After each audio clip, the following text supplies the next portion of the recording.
കഞ്ചാവ് കേസ് പ്രതി Taslima സുൽത്താനുമായി big boss winner ജിൻഡോയ്ക്ക് എന്താണ് ബന്ധം?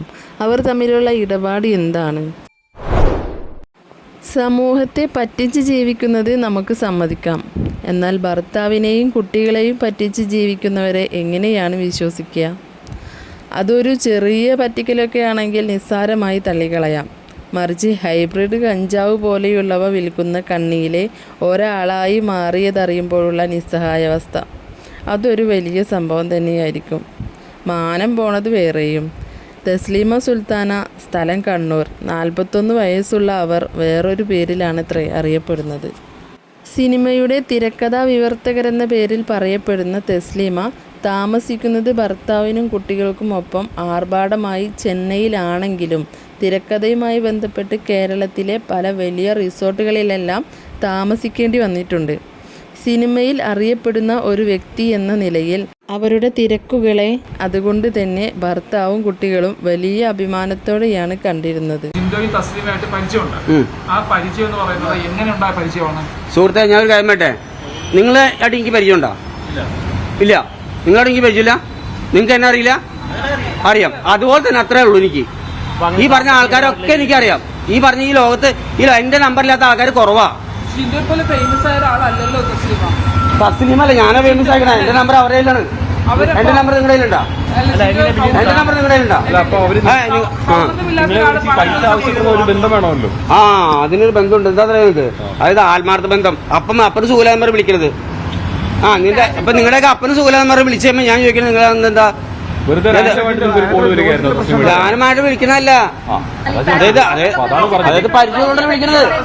ആലപ്പുഴയിലെ മാരാരിക്കുളത്തെ ഒരു റിസോർട്ടിൽ, അതും പ്രസിദ്ധമായ റിസോർട്ടിലേക്ക് തസ്ലീമയും കുടുംബവും തിരക്കഥാ വിവർത്തനവുമായി വരുന്നു. എന്നാൽ ചില രഹസ്യ വിവരങ്ങളുടെ അടിസ്ഥാനത്തിൽ എക്സൈസ് ഇവരുടെ മുമ്പ് തന്നെ ആ റിസോർട്ടിൽ എത്തുകയും ചില പരിശോധനകൾ നടത്തുകയും ചെയ്തത്രേ. എന്നാൽ ലഭിച്ച വിവരങ്ങൾ ശരിയല്ല എന്ന നിഗമനത്തിലേക്ക് ഒന്നും ലഭിക്കാത്ത നിലയ്ക്ക് എക്സൈസിന് എത്തേണ്ടി വന്നു.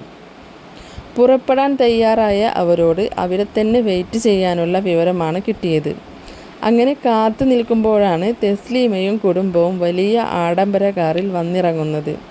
നടത്തിയ പരിശോധനയിൽ ഹൈബ്രിഡ് കഞ്ചാവുമായി തസ്ലീമയെ അവർക്ക് അറസ്റ്റ് ചെയ്യേണ്ടി വരികയും കൂടെയുള്ള ആലപ്പുഴക്കാരൻ ഫിറോസിനെയും അറസ്റ്റ് ചെയ്തു. 23 വയസ്സ് മാത്രം പ്രായമുള്ള പയ്യനായിരുന്നു അവൻ. എക്സൈസ് അറസ്റ്റ് ചെയ്തപ്പോൾ തസ്ലീമയ്ക്കും ഫിറോസിനും യാതൊരു കൂസലും ഇല്ല എന്നത് വളരെ ശ്രദ്ധേയമായിരുന്നു. എന്നാൽ എന്താണ് നടന്നതെന്നറിയാതെ അന്താളിച്ച് നിന്ന നിൽപ്പ് കണ്ട ഉദ്യോഗസ്ഥർ തസ്ലീമയുടെ ഭർത്താവിനെയും കുട്ടികളെയും വെറുതെ വിട്ടു. അവർ എങ്ങനെ അറിയും ഇങ്ങനെ കാര്യങ്ങൾ ചോദിച്ചു? നിങ്ങൾ ചോദിച്ചില്ലേ? അവർ ചോദിച്ചാലും ക്ലിയർ ആയിട്ട് നിങ്ങൾ ചോദിച്ചു. അടിപൊളിയായിട്ട് ചോദിച്ചിട്ടുണ്ട്. അത് ചോദിച്ചപ്പോ ചേട്ടൻ പറഞ്ഞു തന്നെ, ഇവരും പറഞ്ഞു തന്നെ, വേറെ ഒന്നും ചോദിച്ചല്ല. ട്രാൻസാക്ഷൻ അതെ അതെ ഞാൻ ഓടി കളിക്കില്ല കേട്ടോ. അങ്ങനെ നിൽക്കും. അങ്ങനെ ഓടി കളിക്കേണ്ട ആവശ്യമൊന്നുമില്ല എനിക്ക്. 2 കോടിയോളം വില വരുന്ന ഹൈബ്രിഡ് കഞ്ചാവാണ് ഇവരുടെ പക്കൽ നിന്നും കിട്ടിയത്. എന്താണ് ഈ ഹൈബ്രിഡ് കഞ്ചാവ് എന്നല്ലേ എല്ലാവർക്കും സംശയം ഉണ്ടാവും. അതായത് ഇന്ത്യയിലെ വീര്യമേറിയ കഞ്ചാവും ആഫ്രിക്കയിലെ കഞ്ചാവും കൂട്ടി യോജിപ്പിച്ചാണ് ഇവ തയ്യാറാക്കുന്നത്. അതിന് സൂര്യപ്രകാശമോ മഴയോ ലഭിക്കാത്ത അടച്ചിട്ട മുറിയിൽ പ്രത്യേകം പരിശീലനം ലഭിച്ചവർ വളർത്തിയെടുക്കുന്ന വലിയ വീര്യം കൂടിയ കഞ്ചാവ്. അതിന് പ്രത്യേക തരം വളമൊക്കെ ഇട്ട് കൊടുത്തിട്ടാണ് കേട്ടോ ഇത് വളർത്തിയെടുക്കുന്നത്. ഇങ്ങനെ വളർത്തിയെടുക്കുന്ന ഈ ഇനത്തിൽപ്പെട്ട കഞ്ചാവിന് സാധാരണ കഞ്ചാവിനേക്കാൾ 10 ഇരട്ടി ലഹരി ഉണ്ടാവൂത്രേ. മനസ്സിലാവാൻ വേണ്ടിയിട്ട് ചുരുക്കി പറയുകയാണെങ്കിൽ MDMൻ്റെ അതേ ലഹരി. ഇതുമായി തസ്ലീമയുടെ ഫോൺ പരിശോധിച്ചപ്പോഴേ പല സിനിമാ നടന്മാരുടെയും നമ്പർ കിട്ടി. ലഹരി ഉപയോഗത്തിലെ പല വീരന്മാരും അതിലുണ്ടായിരുന്നു. ആ കൂട്ടത്തിൽ ജിൻഡോയും ഉണ്ടായിരുന്നു. കഞ്ചാവ് കേസിലെ തസ്ലീമയുമായി ബിഗ് ബോസ് വിന്നർ ജിൻഡോയ്ക്ക് എന്താണ് ബന്ധം എന്നറിയാൻ വേണ്ടിയിട്ട് ജിൻഡോയെ വിളിച്ചു വരുത്തി ചോദ്യം ചെയ്തു. എന്താണ് തസ്ലീമയുമായി തനിക്കുള്ള ബന്ധമെന്ന്, എന്തിനാണ് അവർക്ക് പണം അയച്ചു കൊടുത്തത് എന്നും അതിനെക്കുറിച്ചൊക്കെ ജിൻഡോ തന്നെ പറയുന്നതൊന്ന് കേട്ടുവരാം. ഇവരെ ഒരു 2-3 വർഷമായിട്ട് എനിക്ക് പരിചയമുണ്ട്. കാരണം പുള്ളിയായിട്ട് ഫാഷൻ ഷോയിലൊക്കെ വെച്ച് ഞാൻ കണ്ടിട്ടുണ്ട്. പിന്നെ വെച്ചിട്ടുണ്ടെങ്കിൽ ആളുടെ കോൺടാക്റ്റിലുള്ള ഒത്തിരി ആൾക്കാർ ഇവിടെ ഉണ്ട്. അപ്പോൾ അവരെല്ലാവരും ചെറിയ പൈസ സെൻഡ് ചെയ്താൽ പോലും ഞാൻ പൈസ സെൻഡ് ചെയ്തത് എന്തിനാന്ന് ഞാൻ പറഞ്ഞുതരാം. അതായത് ആളുടെ അച്ഛന് സുഖമില്ല, കറക്റ്റ് തെളിവാട്ടോ. നിങ്ങൾ കേട്ടോ, ആളുടെ അച്ഛന് സുഖമില്ല എന്ന് പറഞ്ഞ് എന്നോട് പറഞ്ഞ് കൈയും കാലും പിടിച്ച് ചോദിച്ചപ്പോൾ ഞാൻ പൈസ ഇട്ട് കൊടുത്തു. ഒരു 8,000 രൂപ പറഞ്ഞേക്ക്. ഒരു 8,000 കൊടുത്തു, ഒരു തവണ കൊടുത്തുള്ളൂ. അത് കഴിഞ്ഞ് ഒരു 10 ദിവസം, അത് കഴിഞ്ഞപ്പോഴേക്കും 10 ദിവസം കഴിഞ്ഞപ്പോഴേക്കും 10 ദിവസം ആയില്ല, അതിന് മുമ്പ് ചോദിക്കുക രാവിലെ എന്നെ വിളിച്ചിട്ട് പറയാ അപ്പം മരിച്ചു എന്ന് പറയണം. അപ്പോൾ അപ്പം മരിച്ചു ഒരു 1000 രൂപ തരാം വണ്ടിക്കാശിന് പോകാനെന്ന് പറയണം. അപ്പോൾ അത് തന്നെ ഞാൻ 1000 രൂപ ചോദിച്ചപ്പോൾ 2,000 രൂപ കൊടുത്തു. ഇനി വേറെ ആൾക്കാർ ആരോടും ചോദിക്കണ്ട, നിങ്ങൾ നേരെ വിട്ടു പോകും, അപ്പം മരിച്ചല്ലേ എന്ന് പറഞ്ഞു. അവിടെ ചെന്നിട്ട് അപ്പം മരിച്ച ഫോട്ടോ വരെ എനിക്ക് ഇട്ടുന്നു. ഇത്രയും കാര്യം ഞാൻ ചെയ്തുള്ളൂ. നിങ്ങൾ ദൈവത്തെ ഓർത്ത് മീഡിയക്കാരെ ആലോചിക്കുക.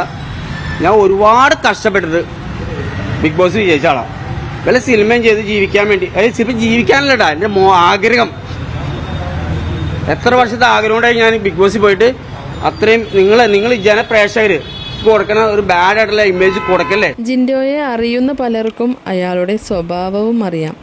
ബിഗ് ബോസിലൂടെയാണ് അദ്ദേഹത്തെ നമ്മളൊക്കെ അറിയപ്പെടാൻ തുടങ്ങിയതെങ്കിലും അതിലൂടെ അദ്ദേഹത്തിൻ്റെ സ്വഭാവവും മറ്റും നമുക്ക് പരിചയമാണ്. ജിൻഡോ കുറ്റക്കാരനാണോ അല്ലയോ എന്നത് തീരുമാനിക്കുന്നത് തെളിവിൻ്റെ അടിസ്ഥാനത്തിൽ പോലീസായിരിക്കും. അത് നിയമപരമായി നടക്കട്ടെ. കഞ്ചാവ് കേസുകളിൽ പ്രതിയാവുന്ന പ്രശസ്തർക്ക് എന്തോ വലിയ ഇളവ് പോലെയാണ് കേസുകളുടെ കോലം കാണുമ്പോൾ കാണാൻ കഴിയുന്നത്. പുതിയ തലമുറകൾക്ക് ഈ ഒരു വലിയ വിപത്തിൽ നിന്ന് രക്ഷ കിട്ടാൻ ആവശ്യമായ നടപടികൾ സർക്കാരും പോലീസും എക്സൈസും എടുത്തേ മതിയാവൂ.